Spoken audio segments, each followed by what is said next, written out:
Hi there. Today I want to show you how to attach our Paris table base to our Isotop or Wermondin tabletop. Now, I always find it easier if you put a cross on the tabletop from corner to corner, and that way it'll help centralize the base, making sure it's exactly in the middle. The Paris table base is quite heavy, so be careful when you're lifting it across, and then just line it up exactly on that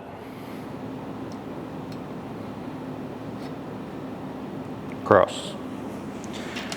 You should have 8 screws that would have been provided with your table base. Now, you don't want to pre-drill the holes, these are self-tapping screws, but you do want to make sure that you don't screw them all the way in, otherwise you'll penetrate the top and crack the laminate. So just be careful when you're putting them in, and you can also get some washers if you feel that they're going to go through.